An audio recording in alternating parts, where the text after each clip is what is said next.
तो distance time graph की अगर हम बात करेंगे तो देखिए सीधी बात, अगर a कांस्टेंट होता है तो v होता है u प्लस at, s होता है ut plus half at square, यानी v वर्सेस t का कैसा आएगा, स्ट्रेट लाइन, और ये कैसा आएगा, पैराबोला। समझा भी? तो यानी कि यहाँ पर ध्यान, अगर a ये है, a अगर पॉजिटिव है तो पैराबोलिक कैसा कॉनकेव अपवर्ड होगा, और अगर a होता है नेगेटिव तो कॉनकेव डाउनवर्ड होता है, ये हम जानते हैं। तो यहाँ पर it will B concave upward. इसके बाद वेलोसिटी कांस्टेंट और आपका एक ग्राफ स्ट्रेट लाइन आएगा, है ना। देखो थोड़ा ओवरलैप कर रहा हूं मैं, दूसरे कलर से बना रहा हूं जिससे कि आपको कोई कंफ्यूजन ना हो। चलो पिंक कलर से बनाते हैं ना। तो ये ग्राफ ऐसा आएगा, इसमें ऐसा आएगा, और फिर ये ग्राफ ऐसा जाएगा, स्ट्रेट लाइन। फिर यहाँ पर है ये नेगेटिव तो कॉनकेव डाउनवर्ड होगा, बट ध्यान इस पॉइंट यहाँ से यहाँ वेलोसिटी पॉजिटिव है, उसके बाद वेलोसिटी नेगेटिव, स्लोप पॉजिटिव, यानी ग्राफ ऐसा कुछ आएगा। इस पॉइंट पर स्लोप विल बी 0, और इसके बाद वेलोसिटी कांस्टेंट ये ऐसा कुछ आएगा, and finally it will be positive to concave like this. ऐसा कुछ ग्राफ होना चाहिए। समझ आया ना? तो कुछ इस प्रकार से यहाँ पर ग्राफ बन जाएगा।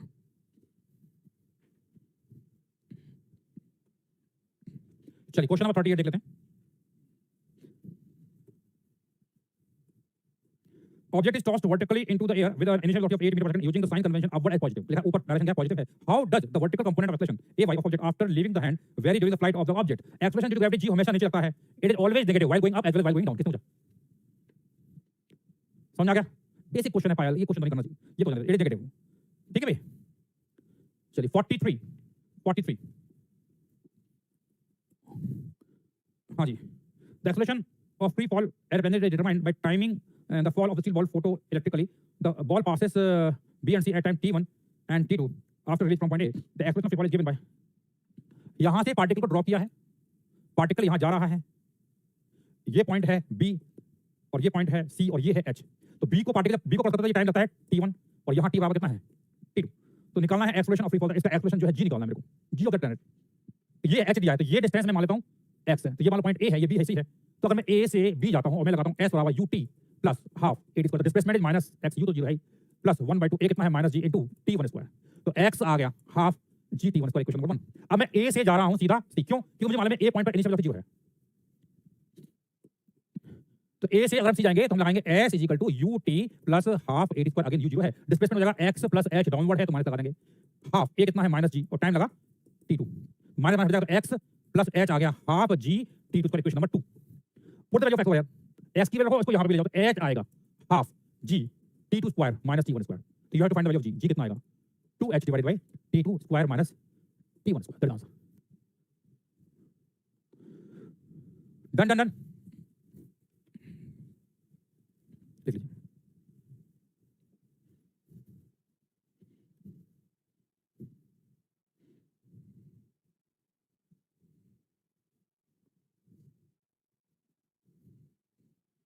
क्वेश्चन नंबर आपको 41, इसकी इनिशियल वेलोसिटी मैंने यू मान लिया। क्वेश्चन क्या है, पार्टिकल का 10 मीटर इन फर्स्ट 5, यानी कि पहले 5 सेकंड में 10 मीटर चलता है, टाइम कितना लगा 5 सेकंड, यहां पहुंचा। फिर लिखा हुआ है 10 मीटर इन नेक्स्ट 3 सेकंड, फिर चल रहा है 10 मीटर, t बराबर 3 सेकंड दिया हुआ है। Assume constant what is the distance travelled in the next 2 second. Okay, तो बेसिकली ये s दिया है, u दिया है, t दिया, तो मैं लगाऊंगा s बराबर ut plus half at square. तो s कितना है 10, u निकालना है, t कितना है 5 प्लस 1/2 a इंटू 5 का स्क्वायर, इक्वेशन नंबर 1। तो यहां से यहां तक का डिस्टेंस 20 है, टाइम लगेगा 8, तो 20 बराबर u, टाइम लगा 8 प्लस हाफ a इंटू 8 का स्क्वायर, इक्वेशन नंबर 2। तो दो इक्वेशन है, दो अननोन है, तो यहां से आप u और a निकाल लेना। समझा कि u और a निकाल लेना, u और a निकालने के बाद पूछा क्या अगले 2 सेकंड में कितना हो जाएगा, अगेन सेम चीज लगानी, s बराबर ut प्लस हाफ। नरेश जी, जो चीज मैंने आपको पढ़ाई है वो लगाइए, है ना, अदरवाइज आप कंफ्यूज होगे जिंदगी भर। जो पढ़ाया गया है वो लगाइए, ठीक है भाई। चलिए डन।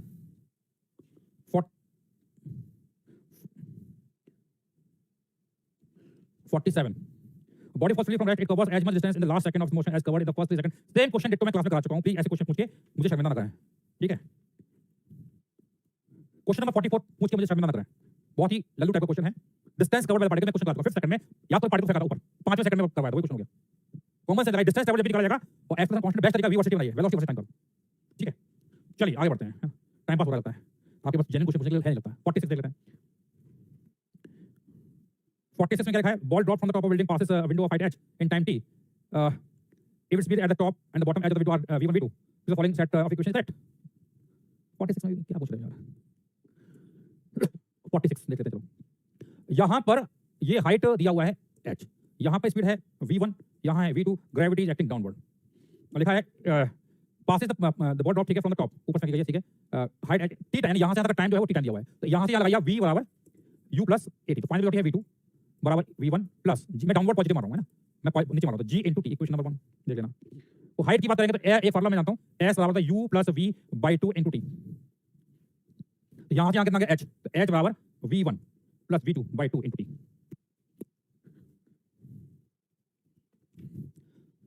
हाँ, ये क्या बच्चे का नाम है?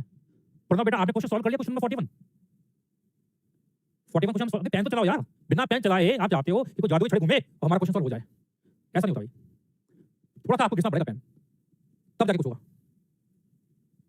चलिए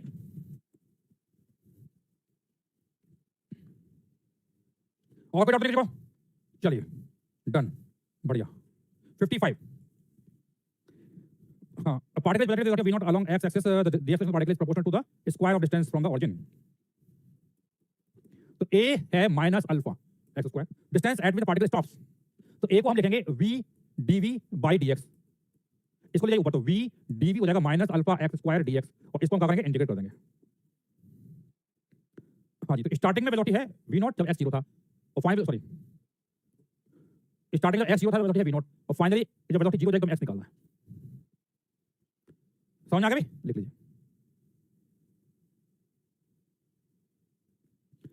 59 देख लेते हैं। टेम्परेचर बॉडी दिया हुआ है, रेट ऑफ चेंज dt, यानी आपको t दिया है, you have to find dt by dt, खत्म, डिफरेंशिएट कर देना। चलिए और बोलिए। 63,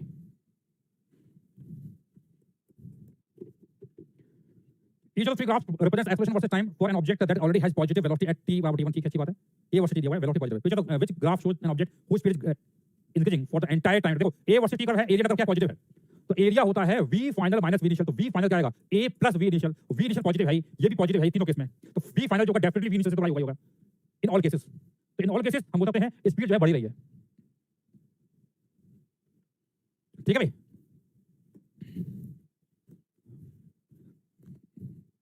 देख लेते हैं। The velocity of particle that moves in positive direction vary with the position, ठीक है, as shown, v versus s कर दिया हुआ है, figure acceleration particle at x, acceleration a होता है v dv by dx, तो x बराबर कितना बोल रहा है 5.5, ग्राफ में x बराबर 5.5, यानी 5 और 6 के बीच में है, तो 5 और 6 के बीच में है, तो 5.5 के करस्पॉन्ड है, तो एट x बराबर 5.5 v निकालिए, v निकालोगे तो आएगा कितना 2 4 6 5 आएगा, और slope dv by dx slope होगा कितना होगा, स्लोप हो जाएगा 6 और 4 2 डिवाइड बाय 1, तो 2, आंसर इज 10। बहुत ही बेसिक क्वेश्चन है। अब थोड़ा सा मैं बात कर लेता हूं लोगों से, जो मैंने डिस्कशन किया, जो आपने क्वेश्चन पूछे, उस पर मेरा भी एक क्या कहते हैं रिव्यू है, बताना जरूरी है, क्योंकि तैयारी किस प्रकार से हो रही है समझ में आएगा।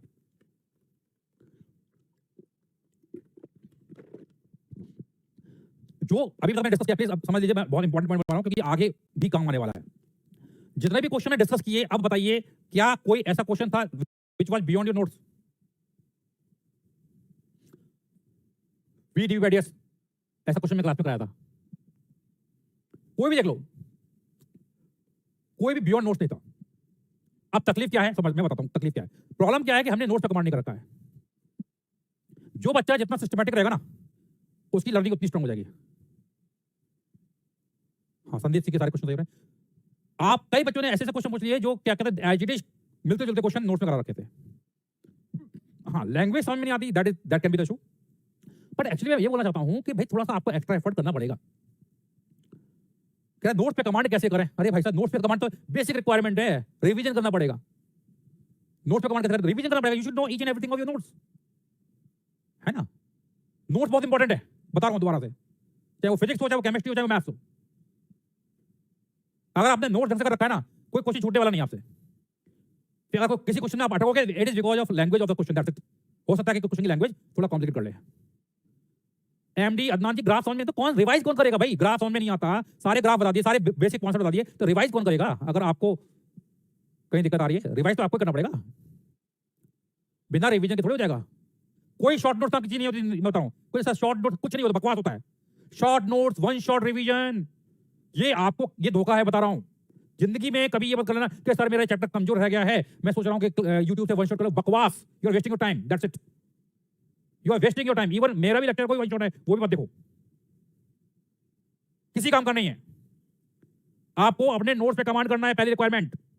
अगर आप आईआईटी सिलेक्शन चाहते हो तो पहला काम है नोट्स का ईच एंड एवरी कॉन्सेप्ट आपके दिमाग में होना चाहिए। You should know each and everything of your notes, that's it.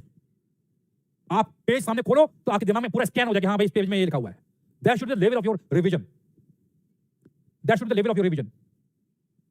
अब आप लोग ड्रॉप करो, इस समय बताओ रिवीजन कैसे करते हैं। कोई आपका एलकेजी यूकेजी के बच्चे हो क्या, बताओ रिवीजन कैसे करते हैं यार। इतना तो कॉमन सेंस होना चाहिए भाई, आप आईआईटी की तैयारी कर रहे हो। कैसे अरे रिवीजन सिर्फ आपको अपने नोट पे कमांड होनी खत्म, और क्या बोलूं। आप तो स्टार्टिंग से पढ़ो भाई, पहला था डिस्प्लेसमेंट, डिस्टेंस ट्रेवल, एक एक पॉइंट, और सारे पॉइंट में लिखा देता हूं। आप अपने मेरे नोट्स हैं क्लास नोट्स में बनवाता हूं, एक एक पॉइंट लिखवा लेता हूं। उसका पर्पस ये है कि आप बाद में कभी जब रिवाइज करो तो आपके सारे पॉइंट्स दिमाग में आ जाएं। समझा नहीं है? तो that is very much important. Notes पे कमांड बहुत जरूरी है। अगर नोट्स पे कमांड है तो होमवर्क तो बिल्कुल ऐसे होगा, मक्खन की तरह चल जाएगा। रिवीजन में टाइम क्यों लगता है? बिकॉज़ आप रोज होमवर्क रोज रिवाइज नहीं करते हो। सीधी बात ये है, मैं तुम्हें ये बोल रहा हूं कि आपको जो भी मैं अभी तक पढ़ा चुका हूं उसका चप्पा चप्पा आपको मालूम होना चाहिए। नींद में से उठा दिया जाए तो आप हाँ ये होता है, that should be the level. मैं कह रहा बेटा कोई फार्मूला शीट नाम की चीज नहीं होती है श्रेष्ठ भाई, मैं बार बार बोल तो रहा हूं। कोई आप सोच रहे हो फार्मूलेबाजी करके आईआईटी निकाल लोगे क्या? फार्मूलेबाजी करके आप बोर्ड निकाल सकते हो, बोर्ड के एग्जाम दे सकते हो, आईआईटी नहीं निकाल सकते हो। समझा क्या? जब तक आपके कॉन्सेप्ट क्लियर नहीं होंगे आप नहीं निकाल सकते हो। और अगर ऐसा ही होता तो मैं क्या करता, मैं भी फार्मूलेबाजी कर देता, मैं भी वन शॉट में कराता। मैं इतना लंबा चौड़ा क्यों पढ़ा रहा हूं? अगर आईआईटी निकालना इतना ही आसान होता है तो मैं भी वन शॉट में कराता ना सारा क्वेश्चन, मैं सारा वाला टॉपिक। चलो आज पूरा इलेक्ट्रोस्टैटिक बता देते हैं, आज ज्योमेट्रिक ऑप्टिक्स बता देते हैं वन शॉट में। अभी दिखाता हूं वन शॉट में कैसे होता है ज्योमेट्रिक ऑप्टिक्स। देखिए पहला होता है मिरर, मिरर का फॉर्मूला होता है 1/v plus 1/u equal to 1/f। m होता है hi/h0 बराबर -v/u बराबर f/f - u बराबर f-v/f। दूसरा μ2/v माइनस μ1/u बराबर μ2 माइनस μ1/r। दैट्स इट, हो गया।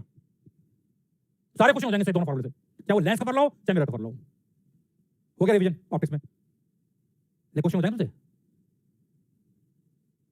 क्वेश्चन हो जाएंगे। कैसे नहीं होंगे ना? क्वेश्चन कब होंगे? जब आपको उसको अप्लाई करना है। ये होता है रिवीजन में। वन शॉट रिवीजन क्या होता है? लिखा दिया था ये फॉर्मूला, मैक्सिमम क्या एक दो क्वेश्चन बता दिया जाएगा, खत्म। लेकिन जब डेप्थ की बात करेंगे, डेप्थ यहां पे किसी में भी कवर नहीं होती। या मोती अगर निकालना है समुद्र में गोता लगाना ही पड़ेगा। आप सोचो सरफेस तैर के मैं मोती निकालूंगा, पॉसिबल नहीं है। आईआईटी निकालना है तो आपको डेप्थ में जाना ही पड़ेगा। समझाया? तो इतना मुझे प्रॉमिस कर दीजिए कि भैया आज के बाद ये ध्यान रखिए। और दूसरी बात ये है भाई, अगर आपका बैकलॉग हो गया है तो बैकलॉग की प्लानिंग अलग है और जो करंट टॉपिक चल रहा है उसकी प्लानिंग अलग है। तो आपको ये नहीं करना है कि बैकलॉग के चक्कर में चल रहा है उसको निपटा दो। Current topic is your first priority, current topic your first priority. उसको तो पहले ही कमांड करना है। क्योंकि होगा क्या, अगर बैकलॉग के चक्कर में तो एक करंट टॉपिक बैकलॉग बन जाएगा। यू शुड फुल कमांड, एक पॉइंट आपके दिमाग में गूंजना चाहिए, तब जाके आपके क्वेश्चन बनेंगे। समझा क्या? ये खास बात है। वो देखिए प्लानिंग आपको करनी है कैसे करना है। मैं आप छोटे बच्चे तो नहीं, एलकेजी यूकेजी वाले तो बताऊं कि कैसे बैकलॉग। कोई बता बैकलॉग कैसे? अरे बैकलॉग क्या है भाई, आपको एक टाइम स्लॉट देना पड़ेगा, उसमें अपने लेक्चर नोट्स देखना पड़ेगा। उसको सोचते बैकलॉग वन शॉट करना, भाई डिफिकल्ट मत करो यार, don't waste time in one shot. पूरा करना पड़ेगा तभी जाके कुछ होगा, otherwise you are just wasting your time, that's it. चलिए, तो काइनेमेटिक्स में मैंने लास्ट क्लास में कुछ बताया था, एक छोटा टॉपिक रह गया, वो है वेलोसिटी ऑफ अप्रोच।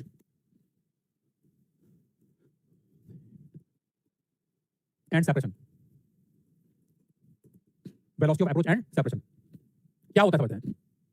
अगर मान लो यहां पर एक पॉइंट ए है और ये पॉइंट बी है, समझना। पॉइंट ए इधर जा रहा है लेफ्ट से, जैसे बताया आपको, पॉइंट ए इधर जा रहा है और पॉइंट बी आगे जा रहा है। ये है वी ए और ये है वी बी, और ए से बी की दूरी मान ले एक्स है। तो अगर यहां पर मुझे निकालना है dx/dt, तो कैसे निकालेंगे समझते हैं। देखो इस एक्स को, वही वेलोसिटी वी आगे है, इसको भूल जाओ, केवल इसको वी को देखो, एक्स को देखो। तो वी आगे है तो इस वी के कारण जो एक्स डिस्टेंस है बढ़ रही है या घट रही है? बताइए, बढ़ रही है या घट रही है? बढ़ रही है। अच्छा, ये इधर जाएगा तो एक्स क्या हो रहा है? इसको भूल जाओ। तो ये इधर जा रहा है तो एक्स को क्या करेगा? कम करेगा ना। तो कम करेगा, तो अगर कम कर रहा है तो मैं लिखूंगा माइनस बी, यानी वो वेलोसिटी जो एक्स को कम करेगा वो माइनस। अब बी को देखो, बी आगे जा रहा है वी बी से, तो इसके कारण एक्स क्या होगा? बढ़ेगा। तो कितना आएगा? Plus V. ये है आपका dx/dt। तो वो कंपोनेंट जो बढ़ा रहा है वो प्लस होगा और जो घटा रहा है वो माइनस होगा। समझ आ गया? अब इधर देखिए, अगर मैं कहता हूं ये पॉइंट है ए, ये है पॉइंट बी, समझना इंपॉर्टेंट पॉइंट है। ये इधर जा रहा है और ये इधर जा रहा है, इसकी वेलोसिटी है वी ए, ये वी बी। अब बताइए dx/dt कितना होगा? बताइए कितना होगा? अब यहां पे वी ए भी कम कर रहा है और वी बी भी कम कर रहा है, परफेक्ट। माइनस वी ए, क्या ये बात समझ आ रही है? इजी है यार, कुछ भी नहीं, टफ बिल्कुल भी नहीं है। ये आ गया।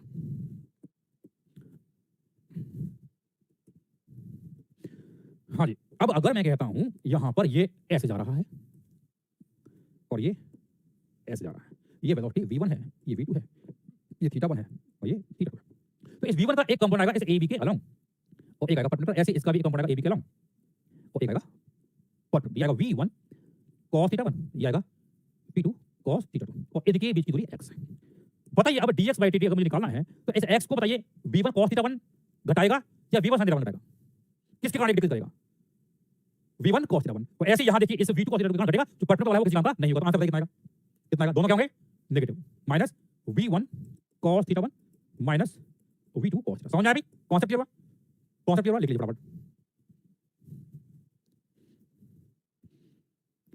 तो बेसिकली यहां पर अगर इनके बीच का ए और बी के बीच का डिस्टेंस कम हो रहा है तो उसको बोलते हैं वेलोसिटी ऑफ अप्रोच, और डिस्टेंस अगर बढ़ रहा है तो उसको बोलते हैं वेलोसिटी ऑफ सेपरेशन। ठीक है भाई, समझ आ गया? ठीक है भाई, हो गया, डन। चलिए आगे बढ़ते हैं। एक क्वेश्चन करेंगे यहां पर, बहुत ही स्टैंडर्ड क्वेश्चन है, आपको ये क्वेश्चन कई बुक्स में मिल भी जाएगा। यहां पर 3 पार्टिकल्स हैं और ये 3 पार्टिकल्स, ये पॉइंट ए है, ये बी है और ये सी है, कॉर्नर पर है। पार्टिकल ए आगे जा रहा है और पार्टिकल बी इधर जा रहा है और पार्टिकल सी इधर जा रहा है, फिर समझ लो ठीक। और इस प्रकार से वो कर रहे हैं कि दे आर, यानी ए जो है वो हमेशा बी को देख रहा है, बी सी को देख रहा है, सी ए को देख रहा है, इस प्रकार से कर रहे हैं। हाँ जी, Vicky Kumar Jha, you are the person who is making me slow, you are the person who is making me slow. क्या मैं टाइम पास कर रहा हूं यहां पर? क्या मैं टाइम पास कर रहा हूं बताइए? अगर मैं यहां पे टाइम पास कर रहा हूं या शेर व शायरी गा रहा हूं तो बताइए, जब मैं यहां जेन्युइनली एफर्ट कर रहा हूं आपके फायदे के लिए, तो आप बार-बार ऐसे क्वेश्चन क्यों पूछते हो? नहीं, मैं देखना पड़ता है, कुछ लोग बार-बार उनको लगता है कि मेरे क्वेश्चन का आंसर नहीं देता, बता देता हूं कि इस प्रकार के कमेंट अब मत करना बेटा। हां, अगर मैं टाइम पास कर रहा हूं क्लास में तो बताइए।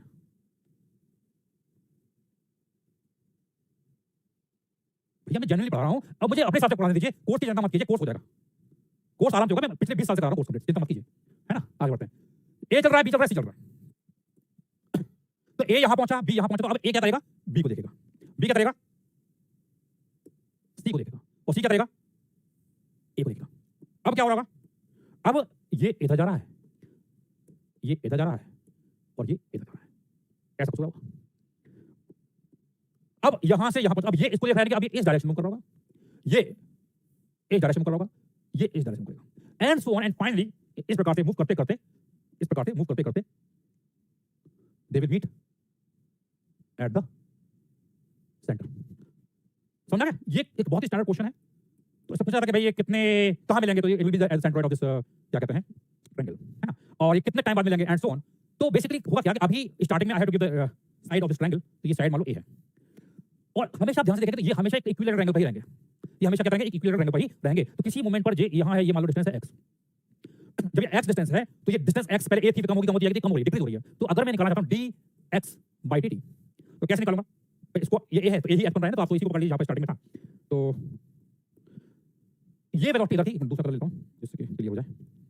पर ये वेलोसिटी इधर थी और इसके पास वेलोसिटी इधर थी, यानी स्टार्टिंग वाली। ये एंगल 60 डिग्री है, तो इसका एक कंपोनेंट आएगा, एंड जो कंपोनेंट आएगा it will B v cos 60 degree है। भाई अभी स्टार्टिंग में a है, बाद में वो x बन जाएगा ना, तो ds/dt। तो अब इस a को या x को ये v क्या कर रहा है? कम कर रहा है, और v cos 60 डिग्री क्या कर रहा है? कम कर रहा है। तो it will B -v cos 60 degree. तो माइनस कितना आएगा?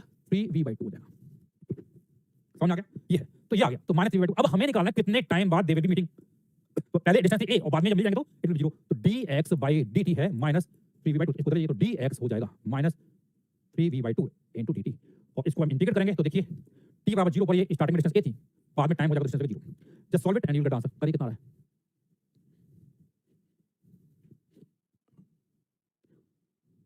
आ गया, तो कितना आएगा? इट इज -a बराबर -3v/2 * t, माइनस चला जाएगा तो t आएगा 2a / 3। Done answer. क्या ये बात समझ आ रही है बच्चों? Done done. देख लीजिए, तो ये बेसिक कांसेप्ट है। इसका बेस्ड एक और क्वेश्चन होता है। अब देखो इसमें क्या है कि यहाँ पे ट्रायंगल की जगह स्क्वायर कर देगा तो 4 पार्टिकल होंगे, है ना? हेक्सागन लगेगा 6 पार्टिकल होंगे, बेसिक यही लगेगा। ये क्वेश्चन आई रो में भी है, एससी रो में भी है ना? ठीक, लिख लीजिए। कैलकुलेशन बेटा आपने भी कर लिया करो ना, मतलब पेन चलाओगे तो अपने आप समझ आएगा क्या चल रहा है मामला। अब इसी पर बेसिक और क्वेश्चन होता है इसमें, बहुत ही स्टैंडर्ड क्वेश्चन है ये भी। यहाँ पर एक है कैट एंड डॉग वाला क्वेश्चन होता है, इसमें कुत्ता है बिल्ली है, तो यहाँ पर एक डॉग है और यहाँ पर एक कैट है। इनिशियली इनके बीच का डिस्टेंस t है and cat start moving with some velocity v and the dog start chasing the cat with some velocity u। तो कैट आगे जा रही है, डॉग ऊपर जा रहा है, और ये डॉग इस प्रकार से मूव करता है कि हमेशा कैट की तरफ से डायरेक्शन होती है। तो किसी मोमेंट पर जब कैट यहाँ पहुंचेगी तो ये डॉग जो है कुछ प्रकार से जाएगा, and at any instant I can say that the dog is always chasing the cat, it is always chasing the cat. तो इसके पास जो वेलोसिटी है वो यूं ही रहेगी इधर। तो हमें इसमें पूछता है कि कितने टाइम बाद ये जो डॉग है वो कैट को पकड़ लेगा, है ना। तो कैसे करेंगे? देखिए, किसी मोमेंट पर अगर मैं कहता हूं कि लेट्स से ये होगा, तो अगर मैंने लेट्स से पहले ये यहां पे था तो डिस्टेंस दी थी, अभी यहां पहुंच चुका है, यहां पहुंच चुका है, तो डॉग यहां पर डी पर है, कैट सी पर है, ये डिस्टेंस मान लिया मैंने x मान लिया। तो बेसिकली पहले ये डिस्टेंस x कितनी थी? d थी, एंड बाद में इट विल बिकम 0। तो लॉजिक समझ आ रहा है हो क्या रहा है। एंड अगर मैंने ये एंगल थीटा मान लिया तो मैं अगेन वही करूंगा dx by dt, dx by dt। तो dx by dt कितना आएगा? ये डिस्टेंस है, तो इसको अगर ध्यान से देखिए u क्या कर रहा है, इसको कम कर रहा है, एंड v का इधर कम बढ़ाएगा, ऊपर कितना आएगा v cos थीटा। तो v cos थीटा s को क्या करेगा? बढ़ाएगा। तो v cos थीटा बढ़ा रहा है एंड u कम कर रहा है, ये हो गया। तो बेसिकली इसको इधर ले जाएंगे तो dx हो जाएगा v cos theta dt minus u dt, और इसको हमें इंटीग्रेट करना पड़ेगा। लिमिट की अगर मैं बात करूंगा तो t बराबर 0 पर ये डिस्टेंस था d, और किसी टाइम t जो कि निकालना है डिस्टेंस बिल्कुल 0। तो इंटीग्रल ऑफ ds हो जाएगा x, लिमिट 0 d लगाएंगे तो अपर लिमिट लोअर लिमिट लगाएंगे तो यहां आएगा माइनस d बराबर v integral of cos theta dt 0 से t, और ये माइनस हो जाएगा ut इक्वेशन नंबर 1। अब प्रॉब्लम ये आ रही है कि अगर मुझे cos थीटा dt है, ये अगर पता चल जाए तब तक काम बन जाएगा, है ना। तो अभी कैसे पता करेंगे? देखिए, हम जानते हैं कैट आगे बढ़ेगी और डॉग भी आगे बढ़ेगा, तो इस x डायरेक्शन हॉरिजॉन्टल इन x डायरेक्शन में दोनों का डिस्प्लेसमेंट शुड बी सेम, दोनों का डिस्प्लेसमेंट x डायरेक्शन क्या होना चाहिए? Should be same. तो अगर कहता हूं इन x डायरेक्शन, इसको मैं x मान रहा हूं, अगेन ये x से x आपको कंफ्यूज होगा, you can call it s, otherwise को s बोल दीजिए, किसी को कोई कंफ्यूजन ना रहे, एक काम करते हैं इसको s बोल देते हैं, इसको मैंने s बोल दिया, s है ना, अल्टीमेटली तो ये आएगा, है ना। अब x डायरेक्शन में डिस्प्लेसमेंट ऑफ कैट, तो x बराबर हो जाएगा डिस्प्लेसमेंट का x बराबर हो जाएगा, और x डायरेक्शन में डॉग की बात करेंगे तो डॉग की वेलोसिटी ये u है, ये एंगल थीटा है, तो इधर कितना आएगा? u cos theta. तो this is equal to integral of u cos theta dt limit 0 से t। तो vt है डिस्प्लेसमेंट किसका? कैट का, और ये किसका है? Dog. It should be same. तो यहां से integral of cos theta dt आ गया, तो cos थीटा dt इंटीग्रल 0 से t कितना आएगा? vt divide by u, equation number 2, equation 1, equation 2, solve it, you get answer.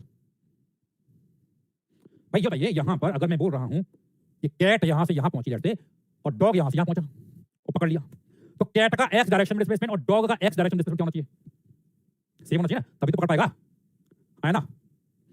समझ गया? तो बाकी कैलकुलेशन आप सॉल्व कर लोगे, कोई बात नहीं। ये क्वेश्चन जो है आई का क्वेश्चन है, स्टैंडर्ड क्वेश्चन है, इस प्रकार से कर लेंगे, ठीक है। चलिए, तो अभी स्टॉप करते हैं, अगली क्लास से हम नया चैप्टर स्टार्ट करेंगे, और वो है Newton's law of motion, very important and basic chapter, है ना। और काइनेमेटिक्स ओवर हो चुका है, आप लोग पूरा कर लीजिए, एंड बाकी जो वर्कबुक है ऑल उनके मैं वीडियो सोल्यूशन जैसे भी टाइम मिलेगा मैं कर लूंगा, क्योंकि थोड़ा तबीयत खराब के चक्कर में कर नहीं पाया, है ना। तो जैसे टाइम मिलेगा मैं आपको अपलोड करूंगा। बाकी आप होमवर्क करते रहिए, और बाकी जो भी पेंडिंग डिस्कशन होगा उसके लिए हम एक्स्ट्रा क्लास लगाएंगे, उसमें हम रिमेनिंग डिस्कशन करेंगे, ठीक है। चलिए, bye bye, take care, Radhe Radhe.